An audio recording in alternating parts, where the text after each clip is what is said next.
हिंदी भाषेबाबतचा अंतिम निर्णय 7 दिवसांमध्ये घेतला जाणार. शालेय शिक्षण मंत्री दादा भुसे विरोधी पक्ष, भाषातज्ञ आणि संघटनांसोबत चर्चा करून अंतिम निर्णय घेणार असल्याची माहिती. हिंदीच्या मुद्द्यावर शिक्षण मंत्री दादा भुसे राज ठाकरे यांची भेट घेणार. राज ठाकरे यांच्या भेटीसाठी दादा भुसे यांनी मागितली वेळ. हिंदी भाषेसंदर्भात राज ठाकरे यांना सरकारची भूमिका समजावून सांगणार. मराठीवरती हल्ला होत असताना अभिनेते नाना पाटेकर, प्रशांत दामले, मराठी क्रिकेटपटू कुठे आहेत? संजय राऊतांचा कलाकारांना सवाल. तर मुख्यमंत्र्यांनी मराठीसाठी किती बैठका घेतल्या सांगावं, राऊतांचं आवाहन. हिंदी सक्तीवर चर्चा म्हणजे सरकारला उशिरा आलेलं शहाणपण. मनसेच्या संदीप देशपांडेंची टीका. GR काढण्याआधी चर्चा करायला हवी होती, देशपांडेंचं वक्तव्य.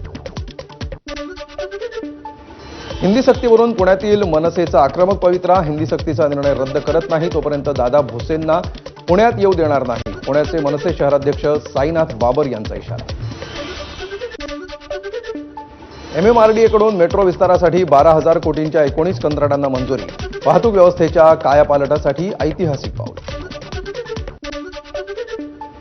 मुंबईच्या वांद्रे परिसरातील कलानगर फ्लायओव्हर ब्रिज वाहतुकीसाठी खुला करा.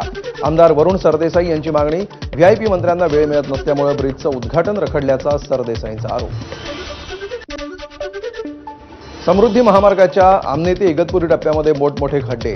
लोकार्पण होऊन 1 महिना देखील उलटण्याआधीच पडले खड्डे. MSRDC कंत्राटदारांवर कारवाई करणार का? प्रवाशांचा संतप्त सवाल. नाशिकचा मेट्रो प्रकल्प रखडण्याची शक्यता. खर्च आणि लोकसंख्येचा ताळमेळ बसत नसल्याचं केंद्राचं मत. तर मेट्रोऐवजी द्वारका ते नाशिक रोड उड्डाणपूल करण्याची खासदार वाजेंची मागणी. गंगापूर धरणातून गोदावरीला होणारा पाण्याचा विसर्ग कमी. आज दुपारपासून 6,160 क्युसेकपैकी 1,760 क्युसेकनी घट. सध्या 4,400 क्युसेकनं पाण्याचा विसर्ग. गंगापूर धरणातून पाण्याचा विसर्ग सुरू. सोमेश्वर धबधब्यानं रौद्र रूप धारण केलं. कुठलाही अनुचित प्रकार घडू नये यासाठी पर्यटकांना खबरदारी घेण्याचं आवाहन. या ठिकाणी अकोल्यामध्ये पावसाची हजेरी. पावसामुळे अनेक भागामध्ये साचलं पाणी. पावसामुळे पिकांनाही नवसंजीवनी मिळाली. हिंजवडीला पिंपरी चिंचवड महापालिकेमध्ये समाविष्ट करावं, अन्यथा एक वेगळी स्वायत्त संस्था निर्माण करावी. IT अभियंते आणि हिंजवडीकरांची मागणी. मुंबईत घरांच्या किमती भिडल्या गगनाला. घर घेण्यासाठी श्रीमंत 5% कुटुंबांनाही करावी लागेल 109 वर्ष बचत. म्हाडाच्या कोकण मंडळाकडून कल्याणमधील शेरगाव आणि खोणी गावातील 6,248 घरांच्या विक्री किमती कमी. PM आवास योजनेअंतर्गत आर्थिकदृष्ट्या कमकुवत वर्गातील लोकांना लाभ मिळावा यासाठी निर्णय. दिवा प्रभाग समिती अंतर्गत येणाऱ्या 17 पैकी 13 अनधिकृत बांधकामांवर ठाणे महानगरपालिकेकडून तोड कारवाई. शीळ डायघर येथील खान कंपाऊंडमध्ये पुन्हा एकदा तोडक कारवाई. गणेशोत्सवासाठी कोकणात जाणाऱ्या चाकरमान्यांचा रेल्वे प्रवास आरक्षणाच्या पहिल्याच दिवशी ब्रेक.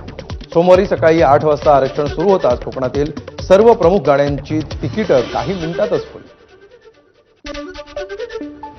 POP मूर्तीवरील बंदी उठवल्यानंतर रायगडच्या पेणमधील मूर्तिकार आणि भाजपच्या युवा नेत्यांनी मानले मंत्री आशिष शेलार यांचे आभार. मूर्तिकारांकडून शेलार यांचा गणेशाची मूर्ती देत सत्कार. मुंबईवर कचरा संकट. 1 जुलैपासून कचरा न उचलण्याचा मनपा सफाई कर्मचाऱ्यांचा इशारा. कचरा गोळा करून वाहून नेण्यासाठी कंत्राटदार नेमण्यासाठी निविदा. कंत्राट रद्द, संपावर जाण्याचा इशारा. वसई साईनगरमधील व्यायामशाळेची दुरवस्था. दरवाजा तुटलेला असल्यामुळे तो आता दारुड्यांचा अड्डा बनला आहे. नागरिकांकडून कारवाईची मागणी. मात्र पालिका प्रशासनाचं घटनेकडे दुर्लक्ष. मीरा रोडमध्ये काशीमीरा पोलिसांचा कौशल्यपूर्ण तपास. घरफोडी करणाऱ्या दोन्ही आरोपींना अटक.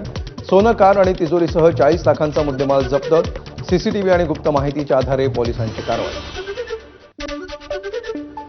पुण्यात PMPMLच्या बस चालकानं प्रवाशाला पट्ट्यानं मारहाण केल्याची घटना. मारहाणीचे व्हिडिओ सोशल मीडियावर व्हायरल. काही प्रवाशांकडून चालक नशेत असल्याचा आरोप. छत्रपती संभाजीनगरमध्ये महापालिकेसमोर वंचित बहुजन आघाडीचं आंदोलन. मुकुंदवाडी परिसरामध्ये अतिक्रमणाच्या कारवाईचा निषेध. छत्रपती संभाजीनगर जिल्ह्यामध्ये चोरांची दहशत. दुचाकीवरून आलेल्या दंडुकाधारी चोरांकडून परिसरामध्ये फिरून पाहणी. काही नागरिकांनी आरडाओरडा केल्यामुळे चोर पळून गेले. छत्रपती संभाजीनगरच्या समर्थनगर परिसरामध्ये मद्यधुंद महिलेचा धिंगाणा. सुमारे तासभर वाहतुकीला अडथळा निर्माण होईल असे प्रकार सातत्यानं घडत असल्यामुळे नागरिकांचा संताप. मुंबईच्या IIT पवईमध्ये एका तरुणानं हेरगिरी केल्याचा संशय. बिलाल तेली या तरुणाला अटक. 15 दिवस बेकायदेशीररित्या IIT मध्ये वास्तव्य असल्याची माहिती.